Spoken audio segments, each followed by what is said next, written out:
Hamilton. Welcome to the Call to Coms. So the Call to Coms is TSF's blog on the intersection of technology and humanitarian action. And so you are a senior research and policy manager, right, at GSMA, and you're one of the authors of the recent report that's called Connectivity in Crisis, the Humanitarian Implications of Connectivity for Crisis-Affected Communities. So this is definitely a topic that we're interested in because we've been providing, connectivity and calls and all sorts of technology response to humanitarian crisis and to humanitarian needs at TSF. So thank you for being here today to talk with me about your findings. Thanks so much for having me. So my first question is linked to what the report and what you refer to as humanitarian implications. So this is the risk and opportunities associated with connectivity in the humanitarian field, if I'm correct. What I found interesting is that it's very clear when you read it on the report. You understand at quite a glance. Could you summarize these categories, please? So our starting point of the research was we know that connectivity has profound implications in connectivity or in humanitarian settings. We know that it's fundamental both for crisis affected people and for an effective response. It allows people to connect with loved ones, to seek information, to access services on their own terms. And we know that it's changing the ways that people experience crisis. But we wanted to understand, sort of from a holistic perspective, what the implications, risks, and opportunity costs were related to connectivity. And we realized that this oversimplifies reality, but we thought developing a framework would help us to look at these implications. So we created sort of these three states of connectivity. First, the lack of connectivity, or what we would call the humanitarian coverage gap. We know that data suggests people affected by crisis live disproportionately outside of mobile network coverage. So we wanted to look at what are the implications of that. Second, lost or limited connectivity. We know that increasingly at the moment of crisis, people are losing connectivity, whether that's due to natural hazards, attacks on infrastructure, network shutdowns, these types of things. What are the implications of that? What does it mean to lose connectivity at the moment when arguably it matters most? And then third, stable connectivity. We know that more than ever before, people are experiencing crises while being connected as well, and that is changing the way that people experience the crisis. It can create new challenges and new risks, as we've seen in recent crises. The spread of misinformation, disinformation, and hate speech, for example, online really changes the way that people seek information. It can change the dynamics of crises on the ground. And across these three states of connectivity, so no connectivity, lost or limited connectivity, and connected, we looked at these risks, implications, and opportunity costs, and found a couple common themes that emerged across all three. So the main risks, implications, and opportunity costs mainly fell under five main themes. So that was protection, well-being, autonomy, the information ecosystem, and humanitarian aid and coordination. So these risks might be experienced in different ways. So for example, the information ecosystem, there were risks related to when you don't have connectivity at all, it's really hard to find any sorts of information about what aid is available, about safe ways to exit a crisis, for example. But having connectivity doesn't eliminate those risks. It just means you experience them in a different way. So people who have connectivity in the middle of a crisis might find it harder to sift through and understand what trustworthy information is amidst a mix of valid information and misinformation and disinformation. So these types of themes kept emerging in the research, but were experienced differently along sort of the connectivity spectrum. Okay, very interesting. The fact about information and what information you can trust in such a chaotic situation. This is definitely something that we've noticed as well. For example, when the war in Ukraine started, there was millions of people just fleeing the country, and it was very difficult knowing what information was right, what information was trustworthy. And so this is why we've done something that's just a little bit different. Still rely on connectivity, but more focused on diffusing reliable information. So using connected screens across shelters so that people could access it. And so it's really, sometimes we've found that you need different solutions, something that is kind of a collaboration of different solutions and different technologies to kind of face all of these challenges that you've mentioned. So thank you for this presentation, this explanation. So yeah, as I said, we definitely know that depending on the state of connectivity, the humanitarian implications change. So first of all, maybe focusing on when there's no connectivity, what are the impacts when people in humanitarian crisis cannot access connectivity? One of the things we tried to do in this report was highlight the fact that even though 95% of the world is now covered by mobile networks, that last 5% disproportionately affects people who live in crisis settings. That means that people who are affected by crisis are maybe less likely to be able to access connectivity.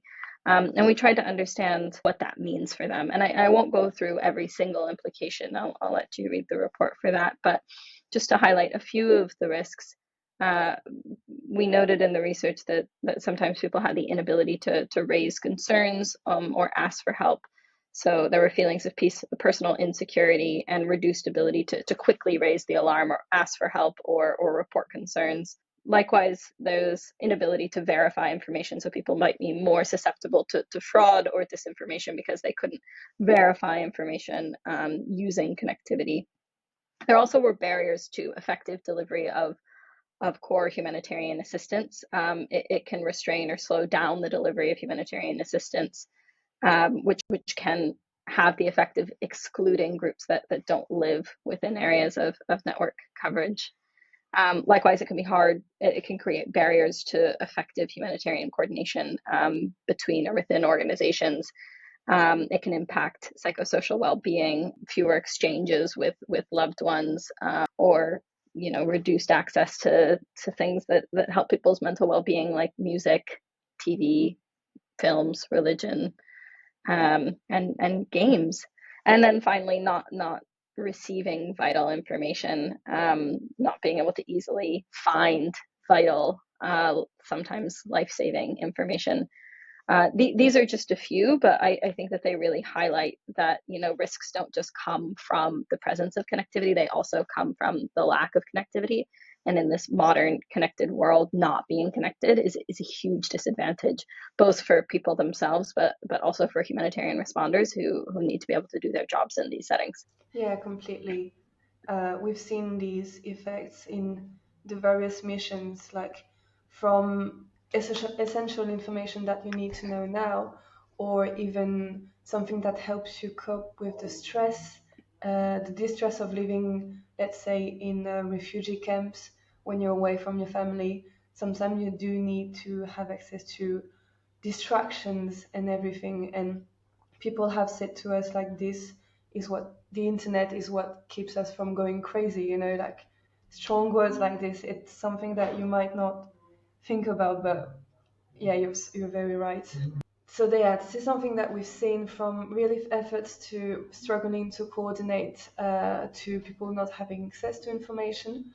But on the other side of the issue, what are the possible risks that need to be taken into account when it comes to people accessing the internet during a crisis?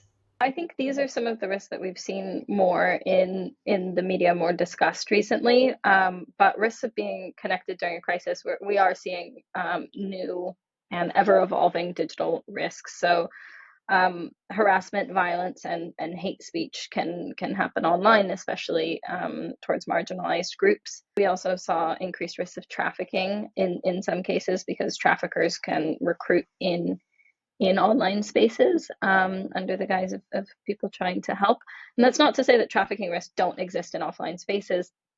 The risk just manifested differently if people couldn't verify if this person is, someone who is safe, who is trustworthy. But in an online space, you saw people actively targeting, for example, Facebook, Signal, or WhatsApp groups where people might be seeking help. We also saw narratives that could exacerbate or change conflicts on the ground by exacerbating hostility, scams, and fraud being spread, difficulty keeping in touch with service users if people are using different SIM cards, or if people are on the move. Risk of targeting and surveillance. Online information can be used to track, monitor, and target people physically. And then finally, the last one I'll flag is one that we've already discussed, of murky information ecosystems, which sometimes having access to too much information can also make it really challenging to navigate and to understand what information is trustworthy and what is not. So those are some of the risks that we're seeing, but I think it's important to highlight that risks from digital technologies are evolving just as quick as the technologies themselves. So it's something that continually needs to be monitored and tracked by humanitarians in order to address them effectively. And finally, I don't think that these risks should ever be used as an excuse not to connect communities. It's just really important that we, as the wider humanitarian community, understand these risks, articulate these risks in order to address them and mitigate them the best we can. But it is the position of GSMA that everyone should be connected and should be able to connect safely. For me, this really highlights how important it is to focus, on digital inclusion, digital literacy. And this is something that we've been working here at TSF within our programs. And so my next question, so it's not on digital inclusion, but it's from one of our program manager. It's from our connectivity program manager. And so it is, how can humanitarian organizations maximize the level of access to connectivity while limiting the exposure of communities to the dangers of internet? I think that this relates to what I was just saying, in that I think that it needs to be both. It's not how do we do one while limiting the other. It's how do we extend connectivity and make sure that everybody can connect, really close what we call the humanitarian coverage gap, ensure that everyone who wants to can connect, has a mobile network within reach that they can connect to, and at the same time really being cognizant of these risks, articulating them, and working together as a community to understand the best ways to address them. I think in our modern age, it's absolutely fundamental to a modern economy, to a modern society, to a modern humanitarian response that connectivity is present, is stable, and will remain throughout the crisis. But we also need to understand these risks to not be naive, and to continue to study them, to understand what is most important, what is most dangerous from a user perspective to people themselves, and then work in a cross-sectoral manner to address them. And each one of these risks may have a different mitigation strategy. You mentioned digital literacy. I think that that's one that we often see cited to mitigate against some of these risks, for example, related to the information ecosystem. So teach people how to identify misinformation, teach people how to verify information by multiple sources. Then also looking at what we can do from the tech side. So working with big tech platforms to crack down on hate speech, misinformation, and disinformation on their platforms. Working with mobile network operators to crack down on fraud and scams. So I think that it will take sort of both bottom up and top down approaches, and each one of these different risks will have a different approach that needs to be taken in order to address it effectively. So we need to work together as a community to think through each one of those.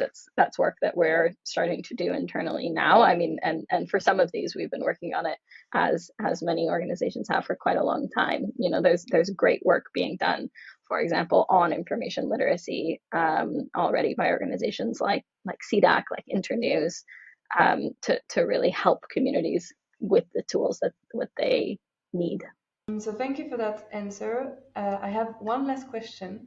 So in the event of connected crisis, there's a part in the report that kind of caught my eye, just a phrase.